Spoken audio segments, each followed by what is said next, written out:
Imagine that. At a certain point in your life, you find a place where everything seems to make sense. You feel peace, purpose, belonging. Every word you hear warms your soul, and every experience seems to confirm that you are exactly where you are meant to be. But then, over time, something starts to change. What once was a source of strength begins to feel like a struggle. The certainties you held start to waver.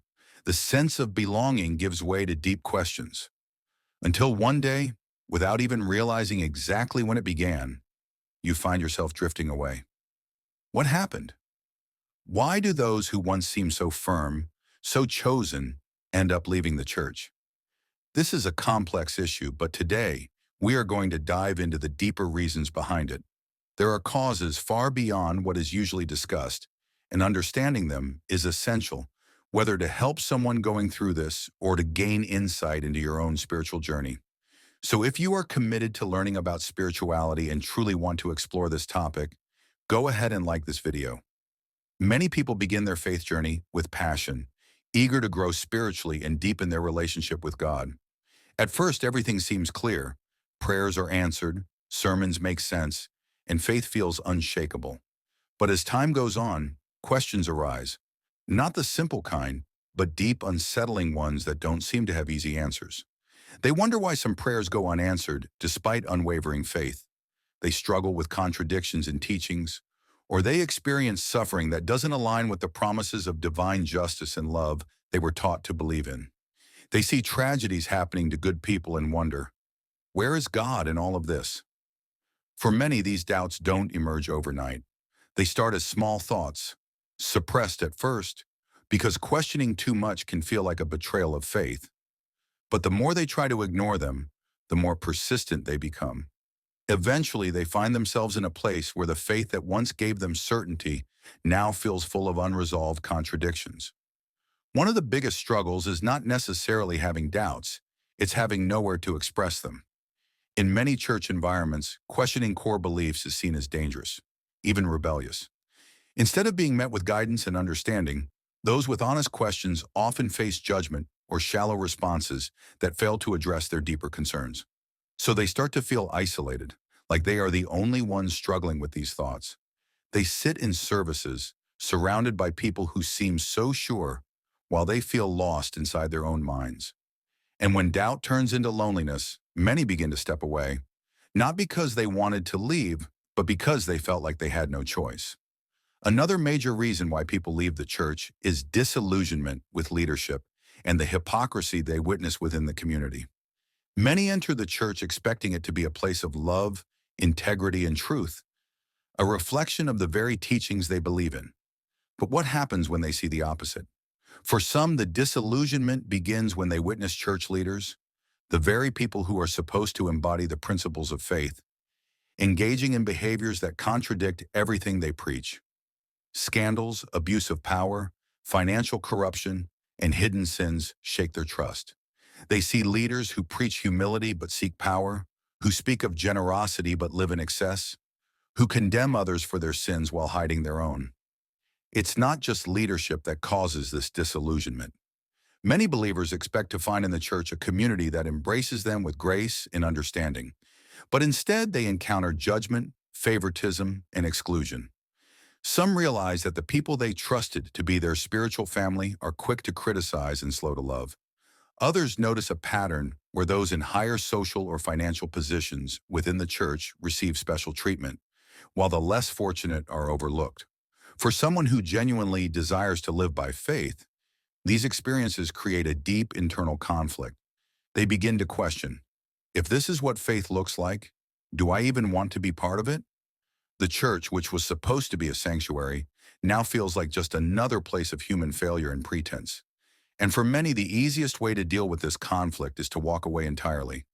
But the most painful part isn't just seeing hypocrisy, it's feeling betrayed. Betrayed by people they trusted, by a system they believed in, and sometimes even by God Himself. That betrayal leaves wounds that don't heal easily. And while some people try to separate their faith from their disappointment in the church, others find it impossible. They conclude that if the institution that represents God is so flawed, then maybe their faith itself was never real. And with that thought, they leave.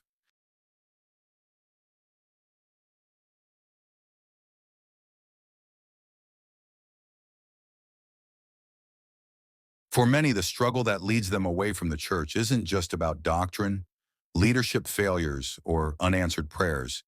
It's about a deep conflict between faith and personal identity. At some point in their journey, they begin to feel like who they truly are doesn't fit within the expectations placed upon them. Some wrestle with their past, carrying guilt and shame that never seems to fade, no matter how much they pray, serve, or try to change. They hear messages about grace, but when they look around, they don't see that grace being extended to people like them. They feel like they will never be good enough to truly belong. Others face rejection from the very community that was supposed to welcome them. They might be judged for their personality, their background, or even their questions. Instead of feeling embraced, they feel like they are constantly being measured, tested, and pressured to conform to an image that doesn't reflect who they really are.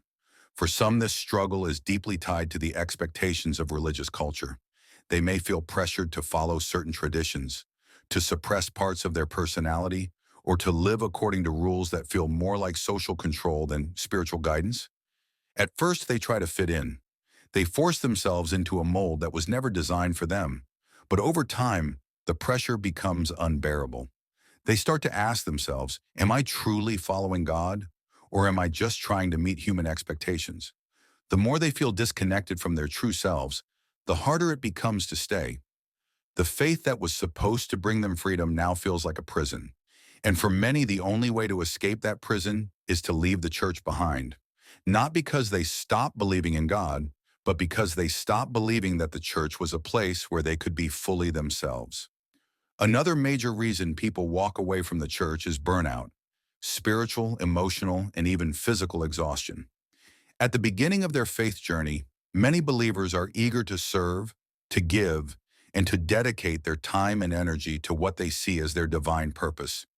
They pour themselves into ministry, volunteering, and helping others, believing that this is what God calls them to do.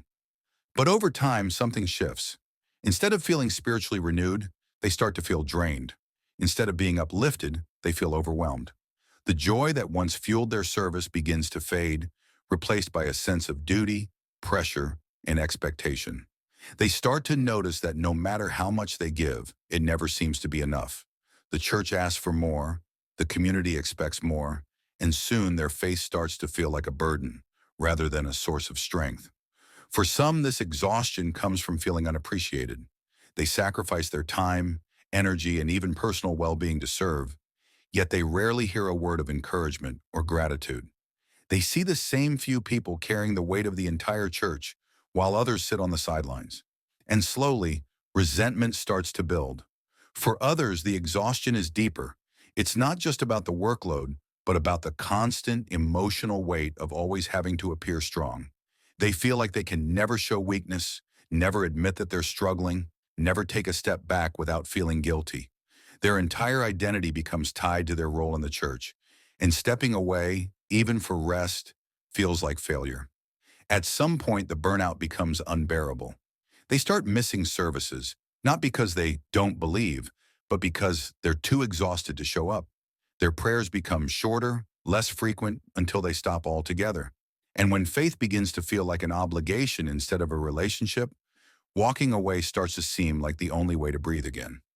The tragedy is that many who leave due to burnout never truly wanted to walk away. They didn't lose their faith.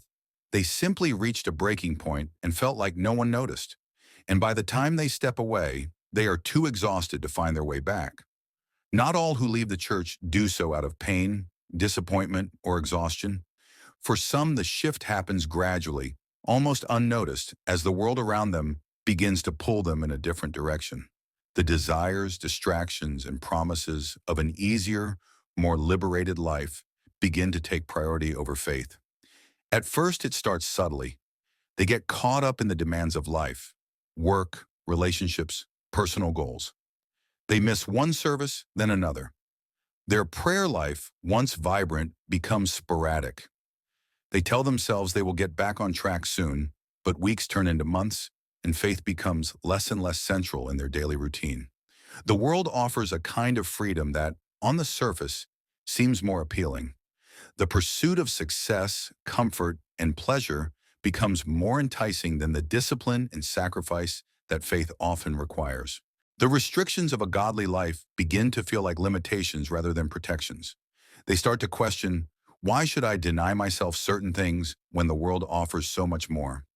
This slow drift is one of the most dangerous ways people lose their faith, because it doesn't feel like a conscious decision. Unlike those who leave due to deep wounds or theological doubts, these individuals don't necessarily reject God outright.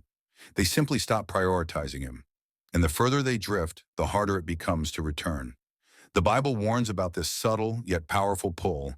For Demas, in love with this present world, has deserted me and gone to Thessalonica. 2 Timothy chapter 4, verse 10. This isn't a new struggle. It has existed for centuries.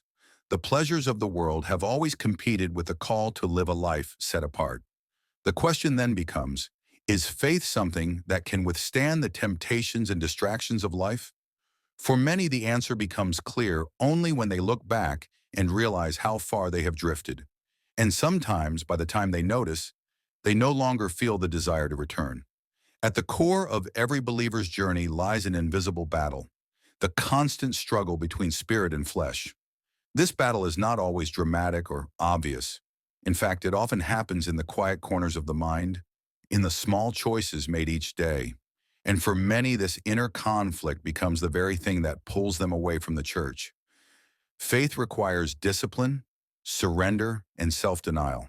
It calls believers to resist temptations, to choose righteousness even when it's difficult, to put aside personal desires in favor of a greater purpose. But human nature resists this. The flesh craves comfort, pleasure, and freedom from restrictions. The spirit longs for closeness with God, but the flesh longs for immediate satisfaction. And over time, this tension wears people down. Some begin to feel that faith is too difficult, that the constant effort to resist sin, to remain committed, to fight against their own weaknesses is exhausting. They start to think, wouldn't it be easier to just live without these restraints? Slowly, they begin making compromises. A little indulgence here, a small justification there.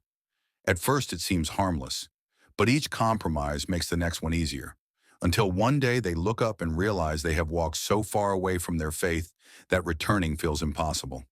The Bible speaks of this struggle clearly. For the flesh desires what is contrary to the spirit, and the spirit what is contrary to the flesh. Galatians chapter 5, verse 17. This isn't a temporary battle, it is lifelong. And those who do not recognize it or prepare for it often find themselves losing the fight before they even realize what's happening. For some, leaving the church is not a conscious rejection of God, but rather the result of slowly giving in to the desires of the flesh. They convince themselves that they haven't abandoned their faith, only that they are living more freely. But in reality, they are drifting further from the very thing that once gave their life meaning.